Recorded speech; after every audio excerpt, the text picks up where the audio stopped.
तो प्यारे बच्चों, जैसा कि आप जानते हैं कि मैं आपके साथ काफ़ी सारा डिस्कस कर चुका हूँ पार्ट। और इससे पहले मैंने जो आपके साथ डिस्कस किया था उसमें बहुत सारे मैंने पेरीमीटर और एरिया के क्वेश्चंस आपको करवाए थे। और साथ में ही मैंने मोस्ट ऑफ द क्वेश्चंस करा दिए थे। जो बचे हुए तीन चार क्वेश्चंस थे वो आपने नहीं किए हैं, तो आप उनको जरूर ट्राई कर लीजिएगा और नेक्स्ट टर्न पे हमको दिखा दीजिएगा। अब बच्चों, हम लोग यहाँ पे आ चुके हैं। एक एक्सरसाइज है, सबसे लास्ट मोमेंट पे पढ़ाई जाती है क्लास सेवेंथ में। नाम है, क्या नाम है इसका? सर। अच्छा, एक्सरसाइज का नाम नहीं पता है, मैं आपको लिख के बताता हूँ। Probability data handling.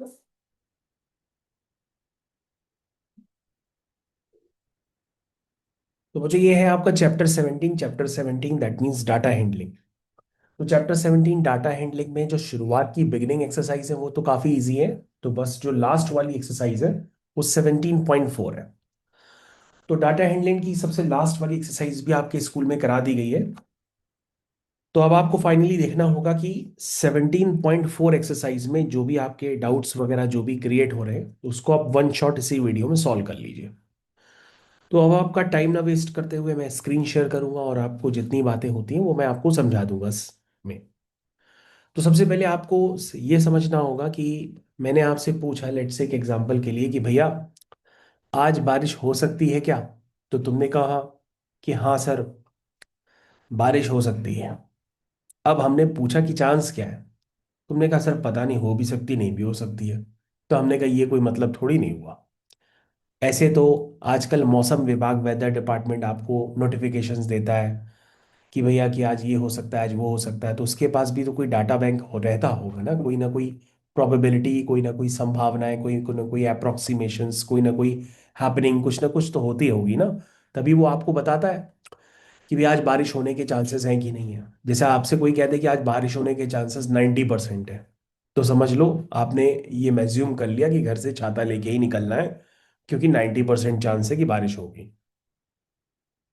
अब किसी ने कह दिया कि भाई 50-50% है, हो भी सकती है भी नहीं हो सकती है, तो तुमने कहा तब तो नहीं होगी।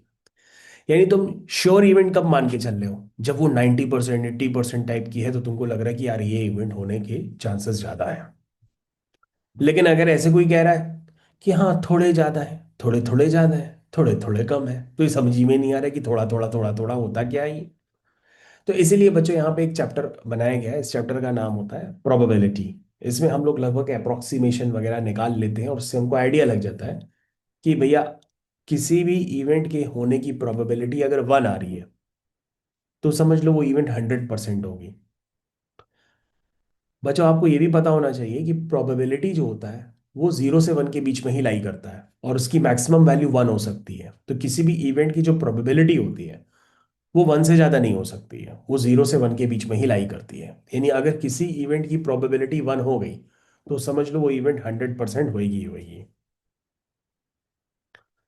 तो बच्चों, प्रोबेबिलिटी के जो कुछ फॉर्मूले होते हैं बहुत छोटे होते हैं, वो भी आप समझ लीजिए, और उस पे बेस्ड जो क्वेश्चंस एग्जाम में आ सकते हैं 100%, जो कि इस एक्सरसाइज 17.4 है, उसमें मैं आपके साथ अभी डिस्कस कर देता हूँ, तो आपको वो चार पांच क्वेश्चन समझ में आ जाएंगे। तो वही क्वेश्चंस आपके स्कूल में भी कराए गए हैं, नोट पैड में भी आप लोग को लिखवाए गए हैं। तो वे वही क्वेश्चंस है, तो मैं आपको एग्जैक्टली वही क्वेश्चंस करा दे रहा हूँ। तो आप सबसे पहले समझ लीजिए क्वेश्चंस को, कौन से क्वेश्चंस स्कूल में आने के चांसेस हैं। तो मैं स्क्रीन को शेयर कर देता हूँ। यहाँ से मैं स्क्रीन को बच्चों मैंने आपके साथ शेयर कर दिया है। स्क्रीन को शेयर करने के बाद मैं आईपैड की भी स्क्रीन को आपके साथ शेयर करता हूँ, और ये मैंने स्क्रीन आपके साथ शेयर कर दी। अब बच्चों देखो, ये एक्सरसाइज 17.4 है भाई, सबको विजिबल तो है। अब सबसे पहले आपने हेडिंग जरूर डाली, प्रोबेबिलिटी। तो यहाँ पे हेडिंग डाल दीजिए प्रोबेबिलिटी। सारे बच्चे यहाँ पर हेडिंग डालेंगे प्रोबेबिलिटी, प्रोबेबिलिटी। अच्छा, प्रोबेबिलिटी में खास क्या है कि भैया इसके स्टैंडर्ड्स क्या होते हैं, कौन से स्टैंडर्ड्स हमको एग्जाम में यूज करने हैं। तो बच्चों यहाँ पर आपको पता होना चाहिए कि किसी भी इवेंट के होने की प्रोबेबिलिटी को हम लोग पीई से रिप्रेजेंट करते हैं। पीई का मतलब क्या हुआ? किसी भी इवेंट के होने की प्रोबेबिलिटी। तो बच्चों, किसी भी इवेंट के होने की प्रोबेबिलिटी होती है number of favourable events, number of fav favour favourable favourable events divided by total number of events. बच्चों ये बेसिक फॉर्मूला होता है। जैसे कोई पूछे कि किसी भी इवेंट के होने की प्रोबेबिलिटी क्या है, तो तुरंत उसको जवाब दे दो, number of favourable events divide by total number of events. अब इसका मतलब क्या होता है ये मैं आपको बताता हूँ, लेकिन मैंने आपको बता दिया कि किसी भी इवेंट के होने की प्रोबेबिलिटी जो होती है वो जीरो से बड़ी होती है लेकिन वन से छोटी हो सकती है, और वन होने का मतलब ये है कि वो 100% हो गई, वो इवेंट 100% हो गई। यानी आप जो अपने आंसर्स निकालेंगे वो जीरो से वन के बीच में ही निकालोगे, मतलब 0.3 निकालोगे, 0.99 निकालोगे, वन निकालोगे, फोर, और किसी ने बता दी प्रोबेबिलिटी फोर आ रही है तो समझ लो गलत है। क्योंकि भैया मैक्सिमम प्रोबेबिलिटी की जो वैल्यू होती है वो वन ही होती है, वन से ज्यादा तो हो ही नहीं सकती। तो कोई फोर आंसर बता रहा है तो गलत बता रहा है, तो आपको रीचेक करना पड़ेगा कहाँ गलती है। अमूमन प्रोबेबिलिटी क्वेश्चंस के जो आंसर होते हैं 1/3 1/2 इस तरह से ही निकल के आते हैं। तो बच्चों इतनी बात आपको समझ में आ गई होगी। अब जैसे आपने कहा कि सर आप इतनी देर से इवेंट का डिस्कशन कर रहे हैं, तो मैं आपको इवेंट बता देता हूँ। जैसे मैंने कहा कि मैंने एक कॉइन को टॉस किया, तो एक कॉइन को टॉस किया तो तुम्हारे पास दिमाग में क्या आ सकता है कि सर एक कॉइन को टॉस करेंगे तो या तो हमारे पास हेड भी आ सकता है या हमारे पास टेल भी आ सकता है। यानी कि एक कॉइन को टॉस करने पर जो टोटल नंबर ऑफ आउटकम्स, यानी टोटल नंबर ऑफ पॉसिबिलिटीज हो सकती हैं वो क्या हो सकती हैं, या तो हेड आ सकता है या तो टेल आ सकता है। तो इसको हम लोग क्या कहते हैं बच्चों, इसको हम लोग कहते हैं टोटल नंबर ऑफ आउटकम्स। इसमें टोटल नंबर ऑफ आउटकम्स कितने हैं बच्चों, दो हैं, ये या तो हेड या तो टेल, दो आउटकम्स है।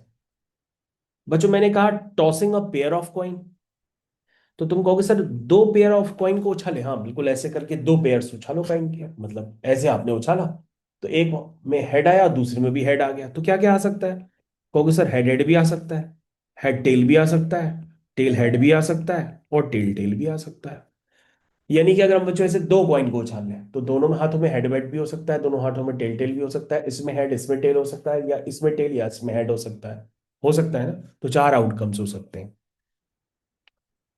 तो आपको बच्चों ये समझ में आना चाहिए कि भैया टोटल नंबर ऑफ आउटकम्स हम कैसे देखते हैं, क्योंकि ये देखने नहीं आया तो आप बहुत सारे क्वेश्चंस गलत करोगे, क्योंकि स्कूल में भी टीचर ने आपको बहुत देर तक ये बात समझाई है। अब आपने कहा कि भाई टॉसिंग अ डाइस या थ्रोइंग अ डाइस, उसको हम लोग कहते हैं थ्रोइंग अ डाइस। डाइस मतलब छक्का, लूडो खेलने आपने छक्का फेंका, तो अगर आपने लूडो खेलने छक्का फेंका तो क्या क्या आ सकता है, 1 2 3 4 5 6, यानी कि छह पॉसिबल आउटकम्स आ सकते हैं।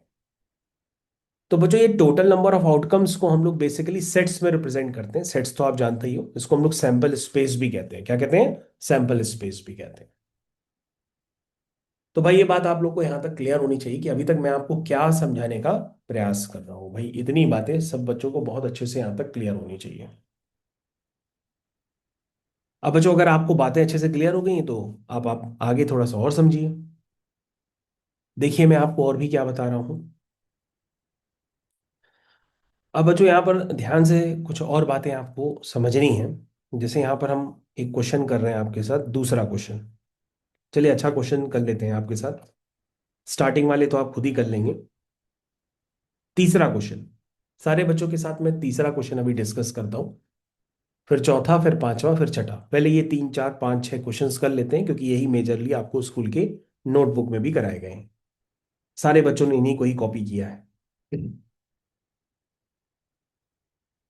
तो सबसे पहले बच्चों हमारे पास यहाँ पर क्वेश्चन आ गया, क्वेश्चन नंबर 3। चलो क्वेश्चन नंबर 3 को हम लोग देख लेते हैं क्या लिखा है। क्वेश्चन नंबर 3 में बच्चों लिखा है there are 6 marbles in a box. चलो बच्चों एक बॉक्स बना लो, सारे बच्चे बॉक्स तो बनाना जानते ही हैं, बहुत बार बनाए हैं ऑलरेडी। एक बॉक्स बना लेते हैं, चलो क्यूबॉइडल बॉक्स बनाते हैं। डायग्राम की बना लेते हैं ना तो उससे फीलिंग्स बच्चों ज्यादा आ जाती है। भैया ये आपका कैसा बॉक्स है, क्यूबॉइडल बॉक्स है। ये हमने सो बना लिया। There are 6 marbles in a box with numbers 1 to 6। ये देखो बच्चों 1 2 3 4 5 6, 6 मार्बल्स है, उन पे नंबरिंग की है 1 2 3 4 5 6। कह रहा है कि what is the probability of drawing a marble with 5। तो बच्चों टोटल नंबर ऑफ मार्बल्स कितने हैं, 6 हैं। उसमें से 5 नंबर वाला मार्बल कितना है? तुम कहोगे तो सर वो तो एक ही है जिसमें 5 लिखा हुआ है।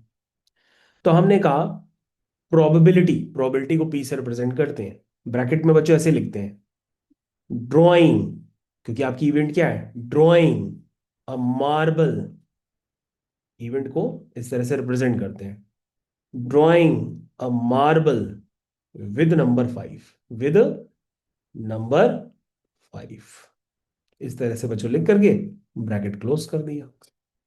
तो आप किसकी प्रोबेबिलिटी निकाल रहे हैं, drawing a marble with number 5। तो बच्चों क्या होता है, ऊपर आता है फिर वेरिएबल आउटकम्स, नीचे आता है टोटल नंबर ऑफ आउटकम्स। तो टोटल नंबर ऑफ आउटकम्स कितने, यानी टोटल मार्बल कितने, तुम कहोगे 6 है। और हमने उससे पूछा कि भैया इसमें 5 नंबर जिस मार्बल पे लिखा है वो कितने हैं, तो तुम कहोगे वो तो सर एक ही है। तो यानी कि 5 नंबर वाले मार्बल को निकालने की प्रोबेबिलिटी क्या होगी, 1/6। क्या होगी, 1/6। अब बच्चों 1/6 जो भी नंबर होगा ये 0 से 1 के बीच में होगा, मतलब 0.1 या 0.2 टाइप का होगा। सेकेंड वाला क्वेश्चन करते हैं। क्या लिखा है, what is the probability of drawing a marble with number 2? तो तुम कहोगे सर सेम होगा, क्योंकि 2 नंबर जिस मार्बल भी लिखा है वो भी काउंटिंग में क्या है, एक ही है सिर्फ। तो लिखोगे प्रोबेबिलिटी किस इवेंट की कर रहा है, drawing a marble, drawing a marble with number 2, क्या होगा वो, 1/6। क्या होगा, 1/6। कहोगे सर ये तो बहुत आसान क्वेश्चन था दुनिया का। हाँ ये आसान था, लेकिन अब जो करेंगे उसमें आपको और समझना पड़ेगा। तो ये तो दोनों के आंसर 1/6 है, 1/6 है, आपने एक ही बार में समझ लिया। भले आप पीछे आंसर भी मैच करके एक बार हमको कंफर्म कर दीजिए। Fourth question.